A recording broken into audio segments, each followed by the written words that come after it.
Well, thanks. Always got to wait for that one. Awesome. Well, thank you everybody for jumping on a Friday.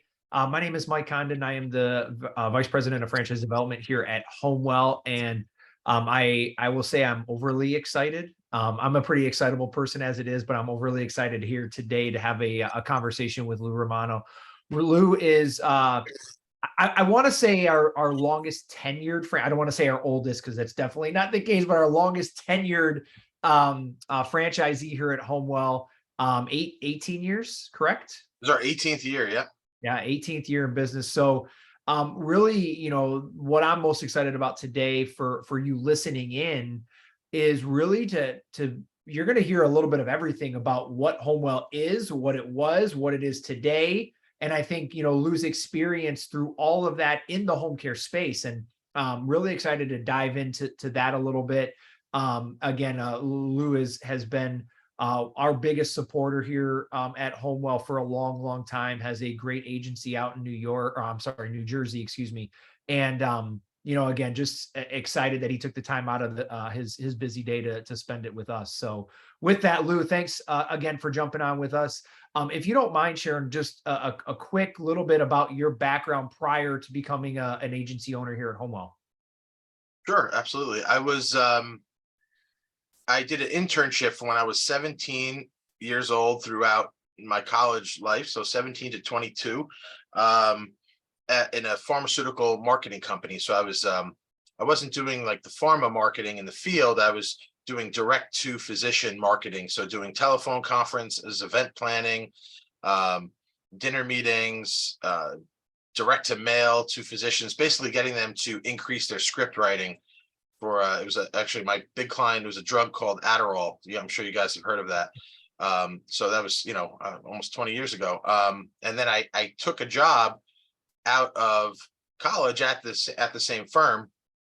And at the same time, I pursued my master's. And I guess that 2 or 3 year span of, graduating college and working in a corporate world helped me realize that I didn't want to work for anybody. And I always had that entrepreneurial mind, but it really just like pushed me to a point where I was like, I can't do this. I'm not going to survive like this in this world. It's just not for me. So I was exploring other things and other opportunities, and I stumbled upon HomeWell. So 18 years, obviously HomeWell's changed in 18 years. Hopefully, for the better. Talk a little bit about your growth for you. I think one personally for this industry, because I think a lot of people, as we have conversations on the development side with potential candidates, it's, a lot of people are making that jump to leave their corporate job to do this. And obviously that's something that you did. So can you go back 18 years and tell us a little bit about your mindset of how that happened, and two, kind of what that looks like, as you've grown your business? Yeah. So, 18 years ago, I was 24 years old living at home. It was a good and a bad thing. It was a good thing because I didn't have really anything to lose. I was in like tons of debt. I wasn't paying my bills. My credit card bills were coming. I was throwing them away. Like I was just this typical like idiot. Right out of college. And but it was scary for me because I didn't know like where I was going in life. I didn't know what was going to happen. I didn't know if this was going to work. So I think that the piece that put me apart, I'm not the smartest person in the room. I'm just not. But I would say, back then, 18 years ago, I was definitely the hardest working person, putting in max amount of time, 7 days a week. And to me, it was my thinking then was I can do this. I can do this if I work hard enough and I put the time in. That's not always the best way to do things. I wish I would have worked a little smarter back then and throughout the 18-year career, but I think that really outworking everyone, having that, like, you hear Kobe Bryant talk about, the Mamba mentality, just outwork your competitor. He goes to the gym at 3 a.m, 4 a.m. And that's kind of what I was doing with HomeWell at the time. So I think that's really what set us apart. So I do think that anybody on this call, again, I'm not the smartest person on the call, so I just think I could outwork everybody on here. That was my mentality, and I think that's what set me apart from my competitors, and made this a successful business. So, we talked a little bit on our call on Wednesday about your transition, and you talk about working hard and but also working smarter. Yeah. I think a lot of the questions we get is, hey, I'm willing to put in the hard work, but what does the transition look like for me to be able to have that work-life balance? Because I do Yeah. believe in this industry, the opportunity is to build a business that you can eventually, I don't want to say completely step away from, but allow people to have a lot of power in your organization to execute the business model while you oversee everything and make sure everything's going, and take a week or two vacation with your family. Do that work-life balance. So in your 18 years, what are some of the lessons you've learned and how have you adapted that to where you're at today? Yeah, I mean, I've learned some good lessons, some hard lessons too, and it's always, but I've always taken those hard lessons and made it into a positive, or into an opportunity to improve. So I think what I always did well was, hire the in advance, hire team members as we grew. So I always invested the company, and that was a challenge because you start making some money and you feel good about your life, and then you're like, we need more help. And that really is, an ownership decision to invest in your own company, invest in the growth, and that comes directly out of your pocket. Usually it really depends on how your finances are.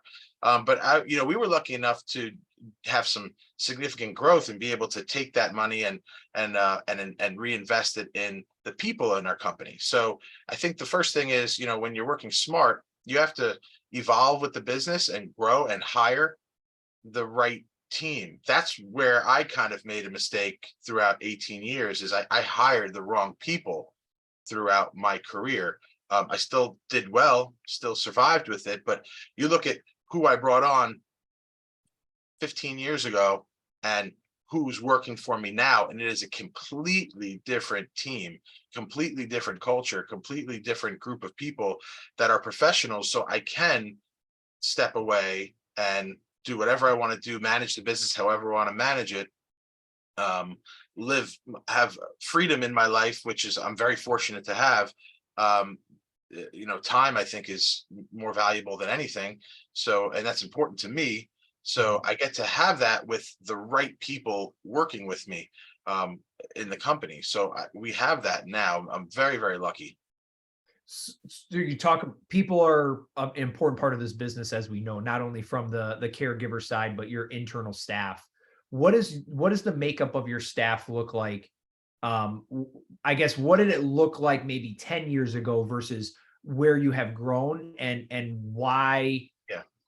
what does that look like? Let's start there. I have Yeah. lots of So, questions, so so, so, sorry. yeah, no, I got it. It's good. I could paint a picture. So, um, 10 years ago, 15 years ago, when I started, it was like everybody was doing everything. I was doing staffing, billing, on call, payroll.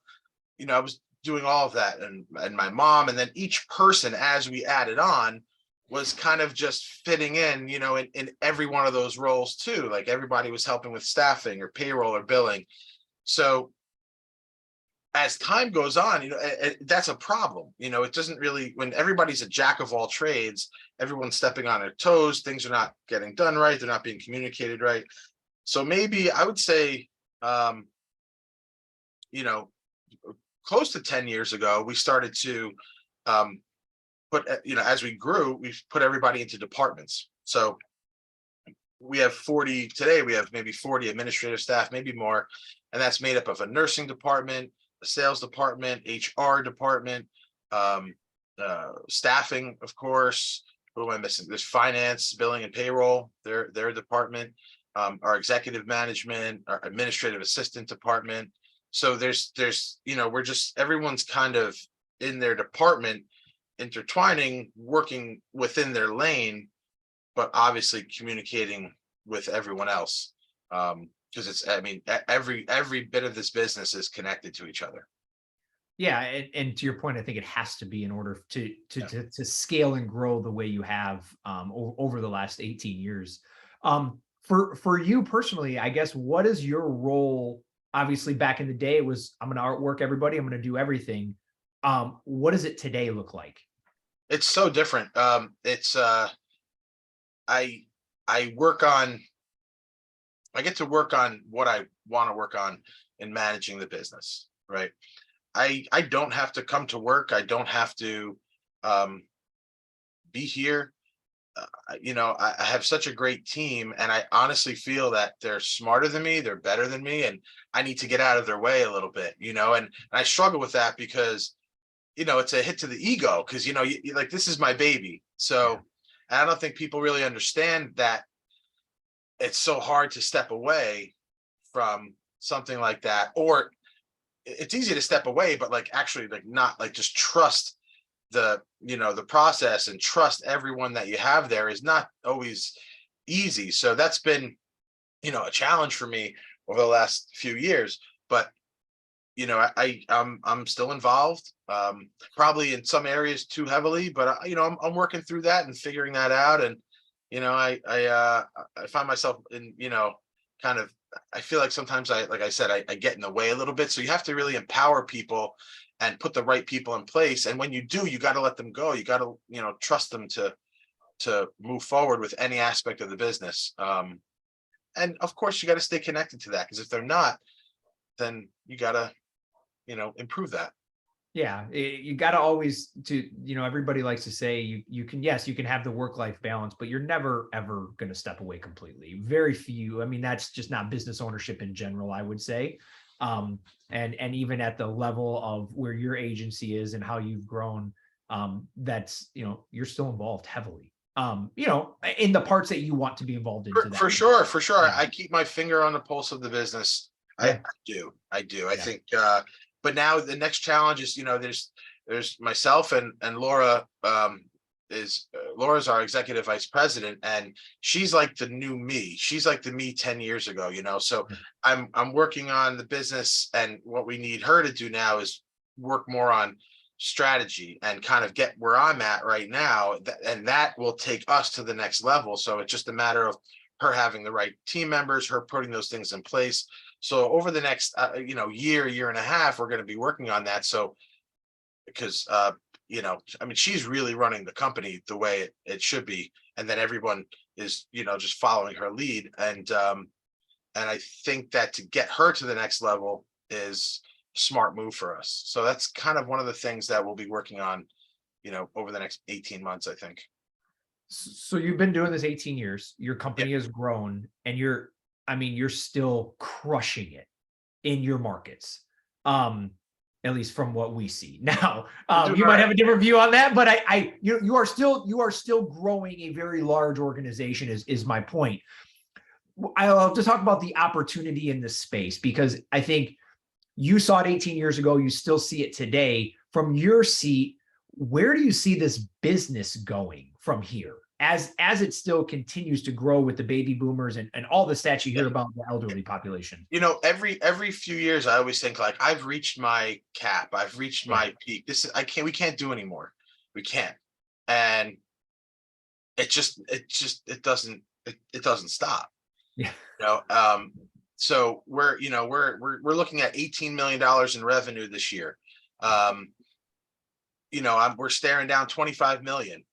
That's where I want to be. And when I get there, is that enough? And I don't know. I mean, I would like one day for everything just to be enough, to be quite honest, but that's the way I've always been. I always have to win. I always have to do better. And I think that just the future is looking up. It's whatever you want this to be. If you want this to be a $1 million business, it could be a $1 million business. You want this to be 20 million, it could be 20 million. It really depends on what you want and how you shape things and how you set yourself up for growth. Right now, you know, uh, I'm looking at a territory right now that we've had for a number of years, and I think we could grow it by 50% in the next 2 years, and just by maybe hiring another salesperson in this large territory that we already have someone in there working it. So that's another growth avenue that we can take. We can open up another location. We have 3 now. So it's just like, where do I want to go with this? Do we want to open up another location? Do my people that work with me want to open up another location? That's, I have to think about them too. And these are decisions we have to make, but the sky's the limit. It really is. It's what are you going to make of this business? That's how I think it should be. Where are your biggest challenges? Oh, there's a lot. With the biggest challenges, it used to be, like during the pandemic, I guess it used to be recruiting. I think caregiver recruiting and retention is always going to be a challenge, but we're doing really well with it. I mean, it's like I can't say that's been I can't say it's our biggest challenge anymore. We've really found a nice formula, and we have, our HR person, a director of HR has really put some things together to focus on caregiver appreciation and retention and recruitment. So we're kind of mastering that piece, and I hope it continues. Our biggest challenges, the administrative staff. I think managing a team as you get better becomes a challenge as you get bigger. Having the right people and the right culture in place is getting everybody to buy into that is always a tough thing. I think, in any business you evolve, right? In a variety of ways. Which way do you want to go in? And what I see is, over the years, the business has outgrown some of the administrative staff, and we've had to replace them and make moves and hire a higher level of a better professional. So we've done that, and here we are again. Kind of like, okay, who's on our team? How do we improve? How do we get better? And how do we take our professionalism and our customer service to the next level? So I think, that's always a challenge as you get bigger. So it's, I'd say that's probably a tough piece right now. Other challenges, I don't know. I mean, I can just keep going. Sales is never enough. You always want to, keep pushing sales. I mean, we know all about that side of it. Don't worry. Yeah, you guys know. I mean, it's never enough. Like, I'm always looking like, are we gonna, hit our numbers? And because that kind of starts off everything else that we can do. Yeah. Having that sales number is, helps you throw money at some of your challenges. I guess you could say you got to put the right money at it, but that definitely helps. So you always have to make sure that is there. Yeah. Those are 3 good ones for now. Yeah, no, and I think as every business evolves, right, your challenges 18 years ago are different than what they are today, obviously. So I think, that's where, I'll transition a little bit to where, from a franchise side, from where, the corporate office sits, how have they kind of helped maybe or assisted in some of those conversations? You've done a tremendous job, obviously, over 18 years at HomeWell, through leadership changes here within our own company. So what did it, I'd say starting maybe 10 years ago, from what the support we gave you then to what does it look like now, and how are we helping an agency of your size really continue to grow? Yeah, so I chose HomeWell because I thought I was going to always get a high level of customer service. It was a big fish in a small pond. I think if I can get there, you guys will take care of me. And I've seen that over the years, just continue. So no matter what team has been in place or what level we're at, what year, it's always been, how can we help you, Lou? How can we, help you with your business? So, I've seen the company evolve from a technology standpoint, from a professional standpoint. When we first started till now, it's just a very different, like I was speaking before, very different level of professional. I know that I can call somebody up there today and get help on any issue. And listen, you guys aren't perfect. Nobody's perfect. I think that's, and that's like understandable. I'm not looking for you to run my business. I'm looking for you to assist me when I need the support. And you guys are always there when needed. And we're like I said before, this is something like this business is how you make it. So it's my responsibility to run this business the right way. I think what you're giving us, and I've said this before, is you gave us like the skeleton, and we have to build the muscles and the skin, and we got to build the body around those bones. Yeah. Right. And then you can help us keep that body strong and healthy in a variety of ways. So it's really like, what do you need help with? I can go to you guys for anything and get an answer.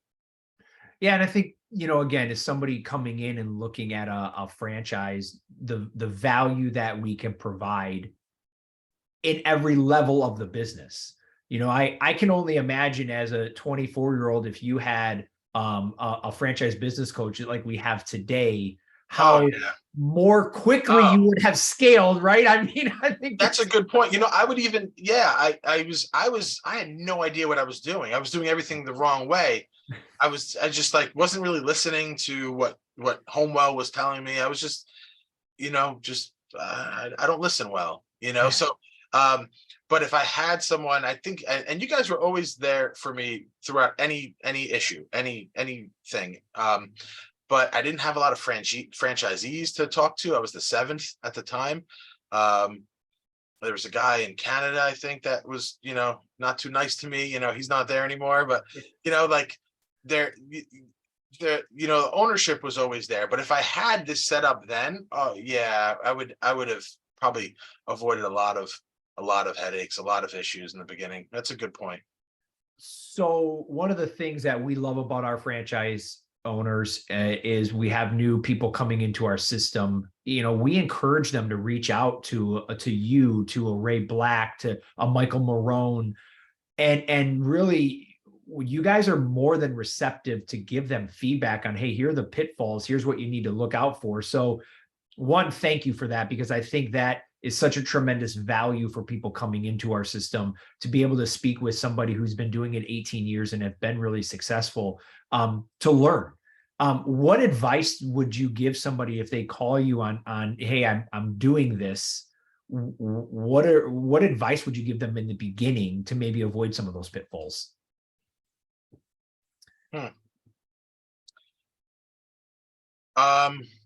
Gosh, that's such a tough question. It really is. I think the first thing that comes to mind is, I'm like I said before, like you got to really dive into this business and almost be obsessed with it. I think like when you're launching a business for the first couple of years, you got to really work your butt off, or hire someone to work their butt off for you. It's one of the two. Someone's got to do it. But I think that, the thing that I could look back and say is I've spent so much time wasted on the wrong people in my company that I hired here. So I would say, hire the right team. The team that I have, I am nothing. This business can survive with me and the wrong team. I've done it.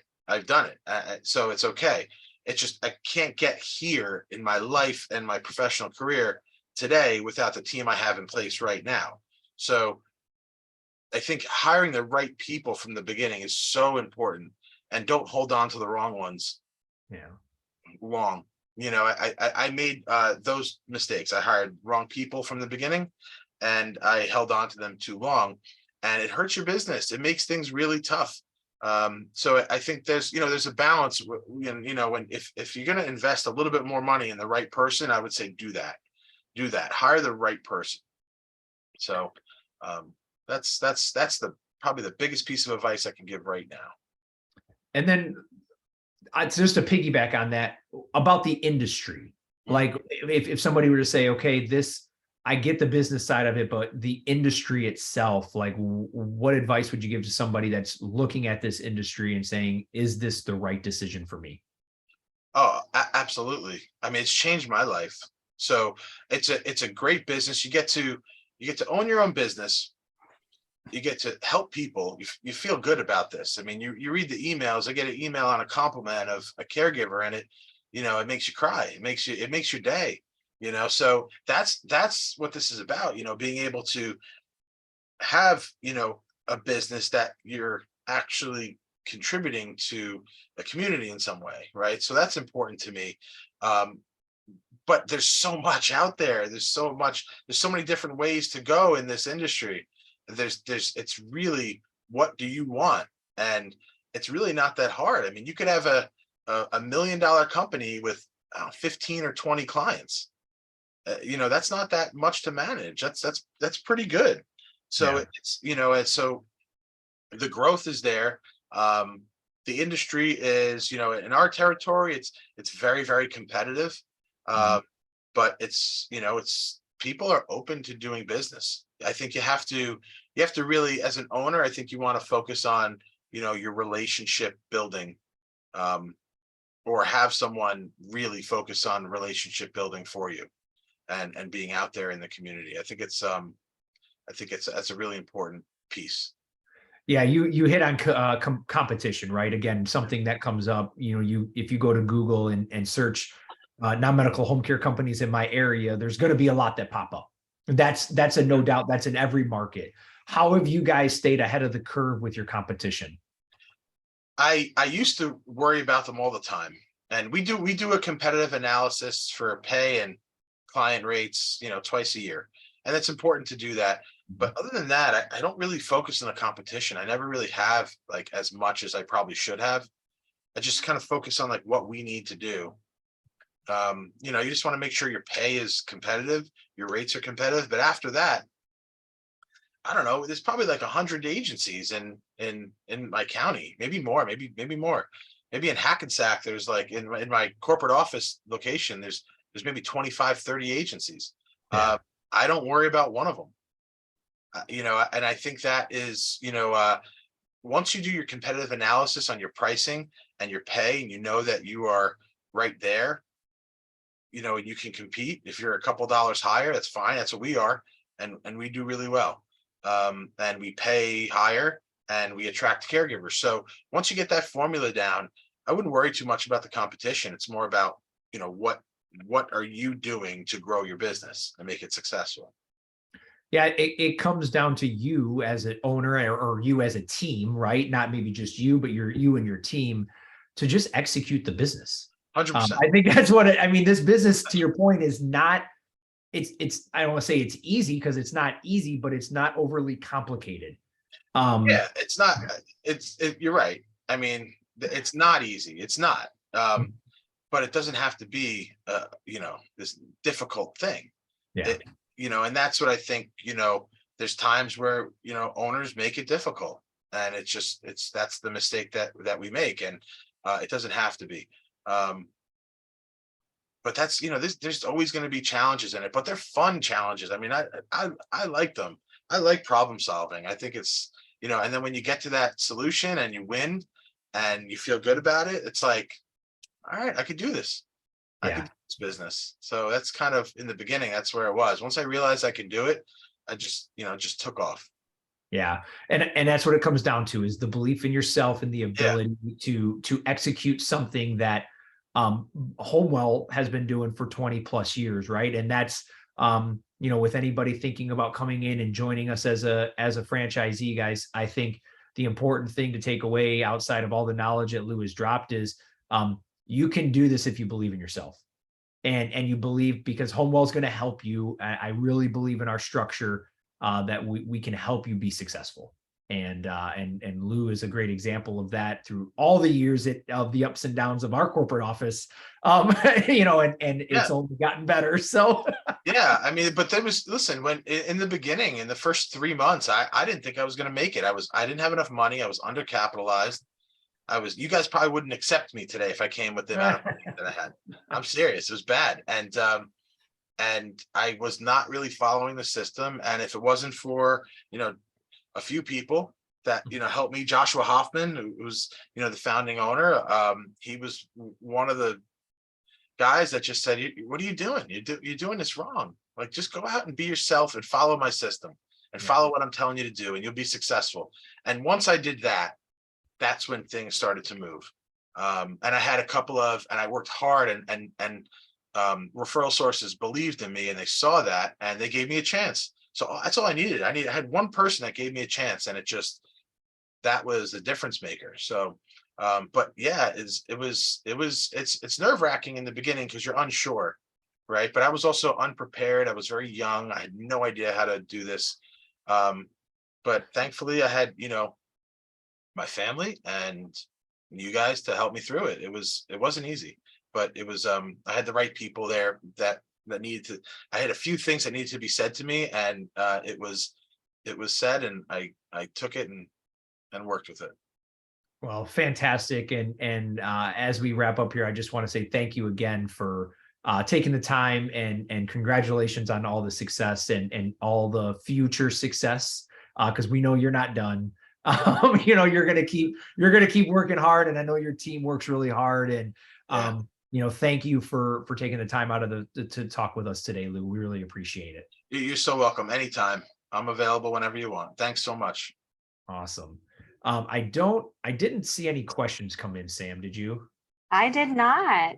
All right. Well, everybody, if you have any follow-up questions or want to know more information, please feel free to reach out to your development director, myself, Samantha, anyone here at HomeWell. We'd be happy to help you. Again, thank you everybody for jumping on today. I hope everybody has a great a holiday weekend here with Easter coming up, and have a great Friday. Thanks, everybody. Thanks, you too.